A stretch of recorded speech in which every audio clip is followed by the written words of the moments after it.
Break के बाद एक बार फिर आपका स्वागत है आप ही के अपने पसंदीदा शो में जिसका नाम है खास मुलाकात। और खास मुलाकात इस वक्त जारी है पूर्व मंत्री रामाधार सिंह जी के साथ। रामाधार जी, ब्रेक से पहले तो आपने पुरजोर तरीके से अपना बचाव किया, विपक्षी आरोपों को ललकारा। अब जरा हमारे लाखों करोड़ों मौर्य के दर्शकों के लिए जानना चाहेंगे कौन है रामाधार सिंह, किस परिवार से आते हैं, कहां आपका लालन पालन हुआ, किस गांव के रहने वाले हैं, कैसे शिक्षा दीक्षा हुई? औरंगाबाद जिला के एक छोटा सा गांव सोखिया, जहां मात्र 80 मतदाता हैं। मेरे गांव में मतदान केंद्र भी नहीं है।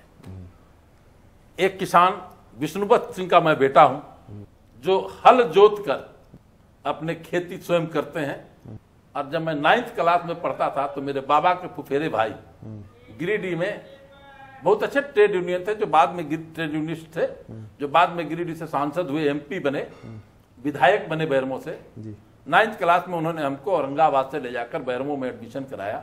शुभ नाम उनका? रामदास सिंह जी। और बैरमो से हम 1972 में हायर सेकेंडरी पास किए। 73 में जब कोलेरी नेशनलाइज हुई तो हमारी नौकरी मुंशी में हो गई। फिर माइनिंग सरदार का परीक्षा देकर माइनिंग सरदार बने। और हम ट्रेड यूनियन, कोयला मजदूर यूनियन, समय सोशलिस्ट पार्टी में रामदास बाबू थे।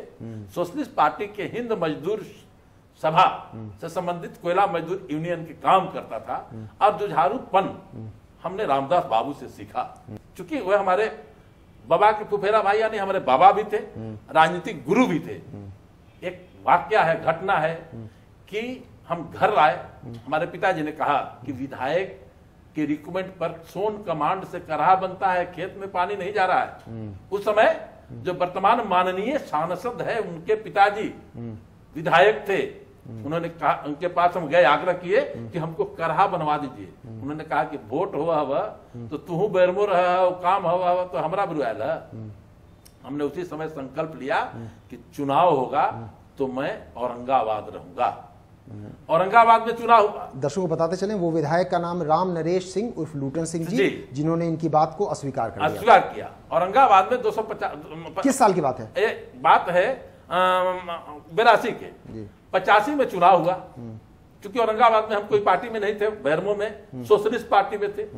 और फिर 85 में और हम आन के 85 में बृजमोहन सिंह की मदद की है। वो किस पार्टी? 80 में भारतीय जनता पार्टी का गठन हो गया था। रामदास बाबू फिर भारतीय जनता पार्टी से विधायक बने, जनता पार्टी से सांसद बने। और 85 में हमने बृजमोहन सिंह की मदद किया। बृजमोहन सिंह चुनाव जीत गए। और फिर अपने गांव तक सड़क ले जाने के लिए बार बार उनके पास आग्रह करते रहे। वो हमारे ही पंचायत के रहने वाले थे। उन्होंने अनदेखा किया, नहीं सुना। इसी बीच में भादो के महीना में पहिरोपना के दिन चूल्हा धराने के क्रम में, क्योंकि उस समय मजदूर झारखंड से आते थे रोपनी करने के लिए औरंगाबाद में, नहरी क्षेत्र में बहुत मजदूर आए थे, कवरिया आए थे, जब समझिए बीज कबाड़ने वाले। और मेरी माँ के साड़ी पर तेल गिरा चूल्हा के जगह पर, और सड़ाई बारते ही आग लग गई। और रास्ता के अभाव में मेरी माँ औरंगाबाद जाने के बीच में रास्ते में मर गई। उसी समय हमने संकल्प लिया कि हमको औरंगाबाद से राजनीति करना चाहिए। और हम 90 में रामदास बाबू कैलाशपति मिश्र जी के पास लेकर आए। कैलाश जी ने मुझे सिंबल दिया और 90 में हम चुनाव लड़े। हम जीतने की स्थिति में थे, लेकिन हमारे पिताजी के जितने मित्र थे, सारे मित्र जलन से हमको सहयोग नहीं किए। और एक पहरपुरा गांव के भी कम्युनिस्ट पार्टी के जो हमारे रिश्तेदार हैं, त्रिभुवन बाबू उम्मीदवार थे, और उनको 16,825 वोट आया, हमको 16,875 वोट आया। यानी अब चुनावी राजनीति में 1990 के आसपास आ गया, बीजेपी से जुड़ गए थे। 85 से 90 के बीच में हम चुनाव हार गए। हमने कहा कि जब 15 दिन में 16,500, तो फिर 5 बरस में तो हम जीत जाएंगे। और उत्तर कोयल का कुछ काम बाकी था, हमने श्रमदान शुरू करवाया और पहरपुरा गांव तक पानी पहुंचाया, मदनपुर तक पानी पहुंचाया। और औरंगाबाद में नारा लगा कि हमारा विधायक कैसा हो, नहर में कुदाल चलाने वाला जैसा हो।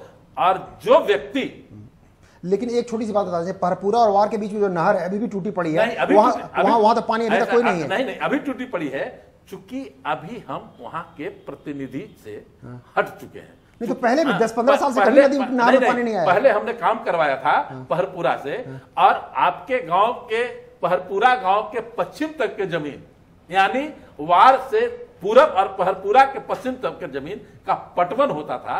पहरपुरा के पूरब का जमीन ऊंचा है। मतलब कोई तकनीकी कारण से पानी नहीं पहुंचा? पानी नहीं पहुंचा। तो आप विधायक फिर कब बने? विधायक 2005 में बने। अच्छा। 2005 में बनने के बाद संघर्ष चला 85-90 से। हाँ। 2005 में विधायक बनते हैं। और 2005 में विधायक बने तो जिस व्यक्ति ने कहा था कि काम है तो हमारे पास आए हैं, वोट होता है तो बैरमो रहते हैं, उनके बेटा अभी वर्तमान सांसद समता पार्टी से उम्मीदवार थे, उनका भी मैंने जमानत, जब औरंगाबाद के जनता ने हमको तो बीघा बारी के किसान के बेटा, बिना धनवान नहीं किसान, हर जोतने वाला का बेटा की क्षमता कहां था, औरंगाबाद की जनता ने उनको भी हरवाया। और जिस बृजमोहन सिंह के पास हम बार बार जाते थे कि हमारे गांव तक सड़क बना दिए, जिसके सड़क नहीं रहने के कारण मेरी मां मरी, हम उनका भी जमानत जब्त करवाए। और आज मैं दावे के साथ कह सकता हूं कि चाहे वह मदनपुर का क्षेत्र हो, चाहे वह पहरपुरा का क्षेत्र हो या औरंगाबाद का क्षेत्र हो, पूरे औरंगाबाद विधानसभा क्षेत्र में बिहार में सबसे अधिक सड़क बना है, ताकि मेरी मां की तरह मेरे विधानसभा क्षेत्र में किसी की मां, किसी की बहन, किसी बेटी के आग लगने पर, गर्भवती होने की स्थिति में, बीमार पड़ने के में, अस्पताल जाने में देरी नहीं लगे। वो उदाहरण के साथ हो सकता। पहली बार कब बने सर विधायक? 95 में। हाँ, दूसरी बार कब बने? दूसरी बार बने 2000 में, हम 32,000 वोट लाके हार गए। हाँ। और फिर बने जनवरी 2005 में। ठीक है। फिर बने नवंबर 2005 में। हाँ, पांच में। हाँ। और फिर बने 2010 में। तकनीकी रूप से चौथी बार बने विधायक चुन के आए औरंगाबाद से, और पहली बार बने मंत्री। लेकिन चक्र देखिए दैविक या कुसंयोग कि मंत्री पद से इन्हें इस्तीफा देना पड़ गया। अब बताइए अपने आपकी एक दो जो बिंदु हैं, सहकारिता आंदोलन और बिस्कोमान में कुछ कथित घोटाला, क्या आप बार बार कहते आ रहे हैं कि उसके चलते आप पर आरोप लगे, जिसके चलते आपकी मंत्री पद की कुर्सी ऐसा है, सहकारिता विभाग के जब मंत्री बना तो जिस दिन हमने सब ज्वाइन किया, हमने कहा कि खलिहान से किसान के धान की खरीद होगा, क्योंकि हम किसान के बेटा हैं, किसान के मर्म को जानते हैं। और हमने खलिहान से धान के खरीद का शुरुआत करवाया। संक्षेप में करना होगा। शुरुआत करवाया। यह जो लोग चावल और धान के में लाभ लेते थे उनको अच्छा नहीं लगा। फिर विधानसभा में क्वेश्चन आया कोयला व्यवसाय का, बिस्कोमान का और चावल का घोटाले का, उस पर हम जांच करने के लिए आदेश दिए निगरानी विभाग से। तीसरा सबसे बड़ी महत्व है कि बिहार सरकार का सम्मान है बिस्कोमान, हमारा 13,000 करोड़ रुपया आज के आकलन किया जाए तो बिहार सरकार का पूंजी है। और उस बिस्कोमान को स्टेट, उसको जो है मल्टी स्टेट घोषित कराने के लिए दिल्ली हाई कोर्ट में वहां के चेयरमैन गए, उसकी सूचना हमको प्राप्त हुआ। हमने मुख्यमंत्रियों के सम्मेलन में उसका पुरजोर विरोध किया। झारखंड सरकार के सचिव अरुण कुमार सिंह से भी लिखवा के दिलवाया। हमारे जो रजिस्ट्रार थे तो मतलब हम ये माने कि बिस्कोमान में जो सवाल आप लगा रहे हैं, निशान लगा रहे हैं, हमने करवाया। इसका नतीजा हुआ कि सेंट्रल रजिस्ट्रार ने उसका रद्द कर दिया कि हम आपको मल्टी स्टेट नहीं घोषित करेंगे। जिस तरह की land boarding bank multi state घोषित हो गया, सुप्रीम कोर्ट में मामला था। सुप्रीम कोर्ट से उस समय के रामाधार जी डिटेल में हम लोग नहीं कर पाएंगे। कुल मिलाकर हम जानना चाहें कि बिस्कोमान के पूरे मामले के लब्बो लिबाब में ही आपके मुताबिक कोई षड्यंत्र के तहत आप पर आरोप लगे? बिल्कुल षड्यंत्र की तरह सारे माफिया, 2-3 पदाधिकारी भी हैं जो चाय भाषा में घोटाला किए थे 7 करोड़ रुपया के, उस सब पर हम जांच के आरोप किए। यानी नीतीश कुमार का जो सपना है भ्रष्टाचार मुक्त बिहार, सशक्त बिहार, मजबूत किसान, तो किसान तभी मजबूत हो सकता है जब सहकारिता मजबूत हो, और सहकारिता तभी मजबूत हो सकता है जब से उस पर काबिज भ्रष्टाचारियों के छाती पर मूंग धर के उनको बाहर किया जाए। हमने वही काम किया है, क्योंकि हमारा नेता का जो सपना है, जो सोच है कि चाहे तो भ्रष्टाचारी हमको उखाड़ के फेंक देंगे या हम उनको उखाड़ के फेंक देंगे, लेकिन भ्रष्टाचारी क्षण भर के लिए सफल हुए, लेकिन आज जो सामने पूरे देश में आया है वो असफल आ रहे हैं। और हम कोयला माफिया, कोयला के भी तो मतलब उनके षड्यंत्र के शिकार हुए आपका मानना है, और अब अदालत ने आपको जमानत दे दी है। तो अब सबसे पहले लाख टके का सवाल आता है कि क्या रामाधार सिंह जी फिर शपथ लेंगे, क्या फिर वापस मंत्री बनेंगे? ऐसा है, हम भारतीय जनता पार्टी के कार्यकर्ता हैं। हमारे बैठकों में हमको सिखाया जाता है तेरा वैभव अमर रहे मां, हम दिन जार रहे ना रहे। मंत्री 206 विधायक, जिसमें रामाधार को मंत्री बनाया गया, उस रामाधार के जो एक छोटा सा बीघा पर पैदा लिया है, दोबारा मंत्री बनेंगे या नहीं बनेंगे? अदालत से जमानत मिल गई है। अदालत से जमानत मिलने के बाद अगर हमारा नेतृत्व का निर्देश होगा भारतीय जनता पार्टी का कि आपको संगठन के काम करना है तो संगठन के काम करेंगे। निर्देश होगा कि सफल विधायक के रूप में आपको एक विधानसभा में पहचान और बनाना है तो वो बनाएंगे।